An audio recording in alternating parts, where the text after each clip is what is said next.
جابر خندق میں شریک ہوئے. خندق میں جنگ تو نہیں ہوئی تھی, خندق کھودی جا رہی ہے. ہر ایک کو معلوم ہے پیغمبر اسلام نے ڈیوٹیاں لگا دی, مسلمانوں کی شفٹیں بنا دی. پہلے ایک گروپ 2 گھنٹے مثلاً خندق کھودے گا, پھر یہ آرام کریں گے, دوسرا گروپ آئے گا, پھر وہ آرام کرے گا, پہلا آئے گا. کیونکہ جب خندق کھودی جا رہی تھی اس وقت مسلمان 3 دن کے فاقے سے تھے. 3 دن. زمین کھودنا اتنا آسان کام نہیں. خندق چھوڑیے, آپ سے اگر کہا جائے کہ آپ کے باپ کا انتقال ہو گیا, صرف ان کی قبر کھود دیجیے تو آپ کو پتہ چلے گا زمین کھودنا کتنا مشکل کام ہے. مسلمانوں نے 3 دن کے فاقے کی وجہ سے پیٹ پہ ایک ایک پتھر باندھا. اب تفصیل نہیں بتا رہا ہوں پتھر باندھنے کا کیا, ہر ایک کو پتہ ہے کہ اب اس کی وجہ سے بھوک نہیں لگتی. مگر خندق کی لڑائی کے درمیان, خندق کھودنے کے درمیان ایک بہت بڑا پتھر آ گیا, چٹان, جس نے راستہ روک لیا. آگے خندق نہیں چل سکتی جب تک کہ اس کو نہ توڑا جائے. جو گروپ جس کی ذمہ داری تھی خندق کے اس حصے کو کھودنا, وہ سب نے مل کر کوشش کی, ممکن ہی نہیں ہو سکا. 3 دن کا فاقہ, اتنے خندق کھود چکے ہیں اور وہ پتھر اتنا مضبوط تھا. مسلمان باہر آ گئے, یا رسول اللہ یہ ہماری طاقت سے باہر ہے, ہم پوری کوشش کر رہے ہیں. دوسرے گروپ نے 2 ٹیمیں بنائی تھی نا, دوسرے گروپ نے کوشش کی, وہ بھی ناکام, باہر آ گئے. پیغمبر نے کہا لاؤ کدال, یہ خندق میں کھودتا ہوں. یا رسول اللہ آپ کہاں, میں تمہارے ساتھ ہوں, یہ جہاد کا معرکہ ہے, میں بھی اس میں حصہ لوں گا. بہت مشہور واقعہ, شارٹ کر رہا ہوں. پیغمبر نے کدال اٹھا کے ایک مرتبہ ایک ضرب لگائی, وہ پتھر جو تھا وہ ٹکڑے ٹکڑے ہو گیا, راستہ بن گیا. مگر پیغمبر کے جسمانی طاقت کی بات ہے. ایک بار پیغمبر نے تلوار اٹھائی تھی اس کافر کے خلاف جو کلاؤڈ برسٹنگ ہوا تھا, بہت مشہور واقعہ, مشہور تو نہیں ہے لیکن میں نے کئی جگہ پڑھا. اور اس سے پہلے یہ خندق کی لڑائی, صرف ایک ضربت لگائی, پتھر ٹکڑے ٹکڑے ہو گیا. لیکن جب پیغمبر نے پوری طاقت سے کدال اٹھا کے پتھر پہ ماری تو پیغمبر کا کرتا ذرا ہٹ گیا. اب 2 واقعات ہیں نا. جب سلمان فارسی پیغمبر کی نبوت کی دلیل مانگ رہے تھے, پیغمبر کا کرتا پیچھے سے نیچے ہوا تھا, مہر نبوت نظر آئی, وہ ایک مشہور واقعہ.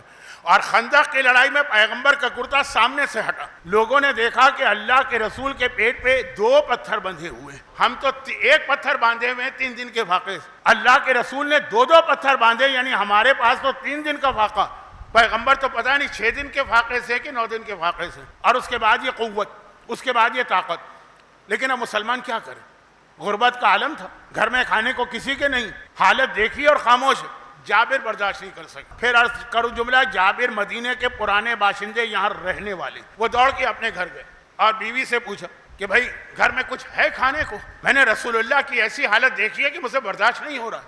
2 پتھر. بہت اہم جملہ آنے والا ہے بیوی کا, یہی میرا موضوع تھا, لیکن اس کے لیے یہ تھوڑی سی تفصیل بتانا ضروری تھی. پیغمبر اس عالم میں, ہم سب سے زیادہ فاقے کے عالم میں, گھر میں ہے کچھ کھانے کو. بیوی نے کہا کہ بکری کا چھوٹا سا بچہ, اور میں نے اس لیے رکھا ہوا ہے کہ تم اتنی محنت کر رہے ہو, خندق کھود رہے ہیں, جب بہت زیادہ بھوک ہو جائے گی, ہو گئی یہ 3 دن کی تو ہو چکی ہے, اس سے زیادہ, تو یہ تمہارے کھانے کے لیے. اور تھوڑے سے جو رکھے ہوئے, ایک آدمی کا مشکل سے کھانا بن سکے گا.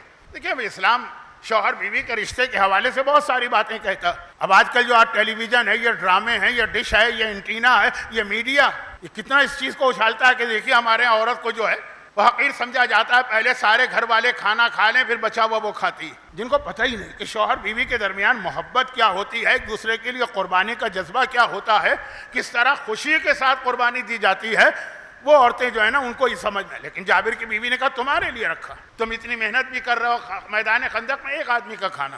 جابر نے کہا چلو چھوڑو مجھ سے زیادہ بھوک کے عالم میں تو اللہ کے رسول ہیں, ہم یہ پیغمبر کو کھلا دیتے ہیں, ہمارا دیکھا جائے گا. یہ کہے کہ جلدی سے بکری کا بچہ جابر نے اٹھایا اور ذبح کی, اور اس کے بعد کہا کہ چولہے کے اوپر گوشت چڑھاؤ, سالن تیار کرو. اب میں پوری تفصیل تو نہیں بتاؤں گا نا. اور یہ جو ہے نا, اس سے روٹیاں بناؤ, میں جا کے پیغمبر کو بلا کے لاتا ہوں. یہ کہہ کے جابر چلے.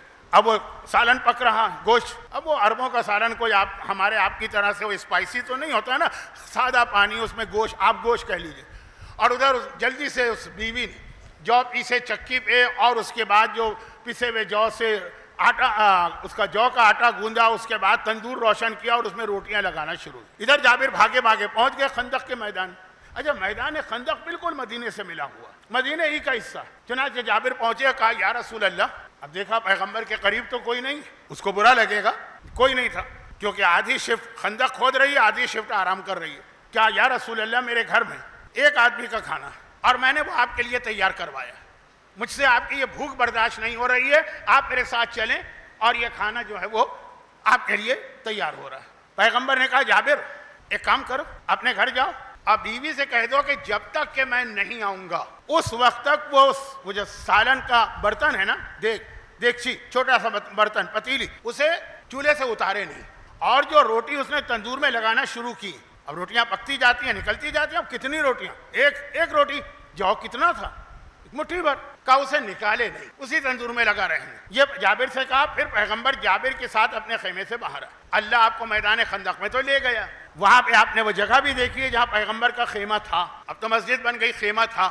پیغمبر باہر آئے، اور باہر آنے کے بعد ایک مرتبہ پورے مسلمانوں کو آواز دی، 1000 کے قریب مسلمان تھے اس وقت، 500 خندق کھود رہے ہیں، 500 آرام کر رہے ہیں کہ اے مسلمانوں آج چلو میرے ساتھ، آج ہم سب کی دعوت ہے جابر کے گھر میں۔ اوہو، جابر کی عجیب حالت ہو گئی، شرمندگی کے مارے پسینہ بہ رہا ہے، انتہائی شرمندگی، اس لیے کہ آپ کسی کو گھر میں مہمانوں کو بلائیں، زیادہ مہمان آ جائیں، بھائی تھوڑے بہت بڑھ جائیں تو کچھ ہوتا ہے، جیسے سالن میں پانی ڈال دیا ہے نا، ہو جاتا ہے، آپ کو بھی لگ جاتا ہے کہ یہ پانی ڈالا گیا۔ یا جب میں 75 76 77 میں مجلس سے پڑھتا تھا، مجلس سے آج بھی پڑھتا ہوں، لیکن ایک فرق کے ساتھ، وہ فرق ایک جملے سے سمجھ لیجیے، واقعہ بتا رہا ہوں، فرضی بات نہیں کر رہا ہوں۔ گھر کی مجلس ہو رہی تھی، پنجابی کلب کھارا در میں ایک علاقہ ہے، آپ بھی جانتے ہوں، میرے پاس دوران مجلس پرچہ آیا، مولانا آج آپ جتنی سخت عذاب قبر کی مجلس پڑھ سکتے ہیں پڑھیے۔ یہ کون بندہ مومن پیدا ہو گیا؟ اس وقت تو میری ساری مخالفت اس بات پہ تھی کہ یہ تو سوائے عذاب کے کچھ پڑھتے ہی نہیں ہیں ان کے مجلس میں، یا کوڑے ہوتے ہیں، یا آگ ہوتی ہے، یا سانپ ہوتے ہیں، یا بچھو ہوتے ہیں۔ وہ شاید ان مجلسوں میں بھی آ جائیں آخری 3 دنوں میں سے کسی ایک دن، لیکن اس وقت وہ ہر مجلس میں آتے۔ اور یہ پرچہ آ رہا ہے بانی مجلس کی طرف سے، جس کے گھر میں مجلس ہے وہ چاہتا ہے میری مجلس بہت اچھی ہو، اچھی کسے کہتے ہیں، خوب نعرے لگے، او مجمع جوش میں آ جاؤ۔ اور وجہ کیا لکھ رہے ہیں اسی پرچے پر؟ کہہ رہے ہیں کہ آج مہمان زیادہ آ گئے ہیں، کھانا کم ہے، ایسی مجلس پڑھیے لوگوں کی بھوک ہی مر جائے۔ اور یہ جو ہے، اور یہ واقعہ پڑھ رہا ہوں ممبر کے اوپر، سچا واقعہ میرے ساتھ گزری۔ تو اب اگر مہمان زیادہ آ جائیں تو آدمی کے ہاتھ پاؤں پھول جاتے ہیں نا، اور یہاں تو ایک آدمی کا کھانا ہے 1000۔ اب انتہائی شرمندہ کہ آج کتنی لوگوں کے سامنے میری توہین ہوگی، بے عزتی ہوگی، کیا کیا باتیں بنیں گی۔ جلدی سے وہ گھر میں آئے، اور ایک مرتبہ کہا کہ اچھا بیوی نے دیکھا، کہا جابر تم رسول کو دعوت دے کے آئے تھے، کیا رسول نے دعوت ٹھکرا دی؟ کہا نہیں، وہ قبول کر لی، آ رہے۔ کہا جابر تو تمہیں ہنستے مسکراتے خوش آنا چاہیے تھا، رسول تمہارے گھر آ رہے ہیں، تم تو بہت پریشان نظر آ رہے ہو، آنکھیں پھٹی ہوئی ہیں، چہرے کا رنگ اڑا ہوا ہے۔ کہا ہوا یہ ہے کہ پیغمبر نے پورے 1000 مسلمانوں کو بلا لیا اور ہمارے گھر میں تو کھانا ہے ہی نہیں۔ کہا اے جابر تم نے ان سب کو دعوت دی؟ کہا میں نے تو کچھ نہیں کہا ہے، رسول نے کہا۔ کہا جب رسول نے کہا ہے تو انتظام بھی رسول ہی کریں گے۔ حدیث قصہ سے لے کے کربلا کے پہلے ظاہر تک یہ جابر کی بیوی کی بات سنی ہے، کیا اعتقاد اس مومنہ کا ہے۔ کہا کہ جب اللہ تم نے نہیں بلایا تو اب تمہاری کوئی ذمہ داری نہیں، جب رسول اللہ نے بلایا ہے اب یہ ذمہ داری ان کی، وہ انتظام کریں گے۔ اچھا اب یہاں تک تو جو واقعہ تھا یہ میرے اصل موضوع سے متعلق، اب اس کے بعد بھی بہرحال واقعہ پورا کر دوں گا کیونکہ اس میں آخر میں بھی واقعاً ایک ایسی ہی فضیلت کی چیز ہے۔ یہاں تک کا واقعہ کیا، رسول نے دعوت دی ہے، ذمہ داری رسول کی۔ مومنہ اس طرح نہیں کہہ رہی ہو تو خوشی سے کہہ رہی ہے جابر تم پریشان نہ ہو، زمانے کا امام آئے گا، زمانے کا امام اگر ہم کو بلائے گا نا وہ سارا انتظام خود کرے گا، اپنے آپ کو پہچانوائے گا بھی، اپنے تک آنے کا سارا انتظام بھی امام کریں گے، آپ کو نہیں کرنا ہے۔ جن کو امام بلائیں گے، دیکھیے ہم امام کے پاس بھی توہین کا جملہ نہیں، ذرا مذاق کا جملہ، امام کے پاس بھی بن بلائے نہیں جائیں گے، مکے میں آئیں گے، ظاہر ہوں گے، جبرائیل کا اعلان ہوگا، ہم کو بلایا جائے گا، خود جانا ہے تو انتظام آپ کو کرنا ہے، جب وہاں سے بلاوا ہے تو انتظام اس کو کرنا ہے۔ یہ ہمارے لیے بھی ہے، یہ رسول کے لیے بھی ہے۔ شب معراج رسول خود سے نہیں گئے، بلایا گیا تو سواری وہاں سے آئی ہے، ہمیں بلایا جائے گا، ہمیں امام خود اپنا تعارف کرائیں گے، آپ کو اتنا ٹینشن نہیں لینا۔ اچھا اب اصل چیز اس کے بعد کی تھی، یعنی واقعہ نہیں، اصل سوال اس کے بعد کا پیدا ہو رہا ہے، وہ میں اس پہ آتا ہوں، پہلے واقعہ پورا کر لوں۔ جابر نے کہا لیکن نیک بخت، اب دیکھیں جابر جیسا صاحب معرفت صحابی، لیکن اس کے گھر میں مہمان آ رہے ہیں، سامان کچھ نہیں، پریشان تو ہے نا، بیوی نے کتنے اعتقاد کے ساتھ کہا، لیکن جابر پریشان تو ہے۔ بیوی نے کہا رسول نے کچھ اور بھی کہا تھا؟ ہاں کہا تو تھا، روٹی نہ نکلے تندور سے، اور یہ برتن جو ہے یہ چولہے سے نہ اترے۔ کا ٹھہر جاؤ، 1000 لوگ آ گئے، 3 دن کا فاقہ ہے اور وہاں یہ دعوت ملی کھانے، یہاں تو آپ کا پیٹ بھرا ہوا ہو، اس کے بعد بھی آپ بوفے کی ٹیبل پر شادی میں کس طرح حملہ کرتے ہیں؟ یہ لگتا ہے ایسا ہے کہ مومن جنگ خندق یا جنگ احد میں کافروں کے لشکر پہ اٹیک کر رہا، اور وہاں 3 دن کا فاقہ اور محنت الگ ہے، اور جابر کی طرف سے دعوت آئی ہے۔ تو اب جابر جو ہے ان کے ذہن میں تو پریشانی ہے، پیغمبر سب سے آخر میں آئے، جابر کے گھر میں رکے نہیں، مہمانوں کا کمرہ تھا، اچھا وہ باغ میں یہ گھر تھا تو باغ میں مہمان بیٹھے، پیغمبر گھر کے دروازے پر آئے، کہا جابر میں تمہارے باورچی خانے ایک کچن میں جانا چاہتا ہوں. یا رسول اللہ حاضر ہے لیکن باورچی خانہ آپ کے لائق نہیں. ایک ڈرائنگ روم ہوتا ہے نا, وہاں بیٹھے گا نہیں, وہاں جانا ہے. وہاں پہنچے, جابر کی بیوی چولہے کے قریب بیٹھی ہیں, تندور کے قریب بیٹھی. پیغمبر نے کہا تم یہاں سے ہٹ جاؤ, یہیں رہو لیکن ذرا کونے میں ہو جاؤ. اپنے ہاتھ سے پیغمبر نے وہ برتن اتارا. کہ جابر تمہارے گھر میں کوئی پیالہ ہے؟ ہاں یا رسول اللہ ایک باؤل ہے جس میں ہم لوگ کھانا کھاتے ہیں, لے آؤ. 2 آدمیوں کا کھانا. پیغمبر نے اپنے ہاتھ سے جو برتن چولہے پر تھا اس سے گوشت اور سالن اس میں ڈالا اور خود بیوی کو روکا, تندور سے روٹی نکالی. اچھا, عرب میں ایک بہترین کھانا ہوتا ہے, سالن میں روٹیوں کو توڑ توڑ کے ڈالا جاتا ہے. جیسے بعض لوگ پائی بھی اس طرح کھاتے ہیں, کچھ اور کھانے بھی. پیغمبر نے اپنے ہاتھ سے توڑا, کہ جابر یہ برتن باہر لے جاؤ. اب جابر 1000 آدمی بیٹھے ہیں, میں 5 آدمیوں کا برتن لے کے جا رہا ہوں. کہا لیکن واپس آ جانا, یہ برتن لے جاؤ. اور جو دوسرا برتن ہے, اچھا جابر کے گھر میں برتن بہت تھے, اس کی ایک الگ تاریخ. یہ وہاں یہ سرونگ ڈش لے آؤ, لے کے آئے.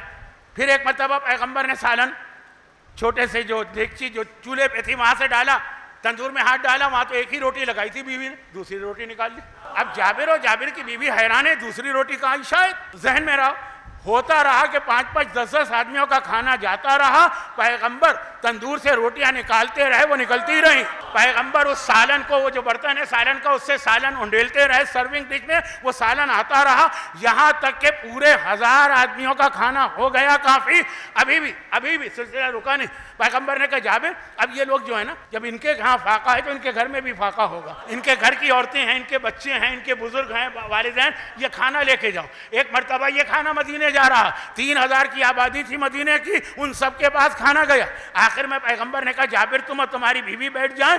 پھر پیغمبر نے ان کے لیے کھانا سرو کیا اور تندور سے روٹیاں نکل رہی ہیں. جہاں ایک روٹی لگی تھی وہاں 3000 سے زیادہ نے. آخر میں پیغمبر نے اس سالن کو آخری پیالے میں انڈیلا, ایک روٹی نکالی اور خود جابر کے گھر کا یہ کھانا کھانا شروع کر دیا. جابر کہہ رہے ہیں کہ مرتے دم تک میں حیران رہا, جس تندور میں ایک روٹی لگائی گئی تھی اور جگہ ہی نہیں تھی 5 سے زیادہ کی, اتنے سارے لوگوں نے کھا لیا. یہ پیغمبر کے ہاتھوں کی برکت ہے نا, ہاتھ مس ہو گیا تو اتنا سالن سب کے لیے کافی ہو گیا. پیغمبر کا ہاتھ روٹی تک پہنچا, اتنی روٹیاں سب کے لیے کافی ہو گئی. جب پیغمبر کے ہاتھ میں اتنی برکت ہے تو جو فاطمہ سر سے پیر تک پیغمبر ہوں, جن کا خون پیغمبر کا خون ہے, جن کا گوشت پیغمبر کا خون ہے, جو پیغمبر کا ٹکڑا, اس فاطمہ کی برکت کا کیا کہنا. خالی پیغمبر کا ہاتھ مس ہوا ایک روٹی کو. دیکھیں جابر جیسا صاحب معرفت اس منزل پہ نہ پہنچا جس پہ جابر کی بیوی پہنچی. اور پیغمبر کے انہی چھوٹے چھوٹے معجزات سے, کوئی معجزہ چھوٹا نہیں ہے لیکن جب ذات سیدہ آ جائے سامنے تو ہر معجزہ چھوٹا. پیغمبر کے انہی معجزات سے اندازہ کریں. جب پیغمبر نے فرما دیا فاطمہ تو بذاتی منی, فاطمہ میرا ٹکڑا,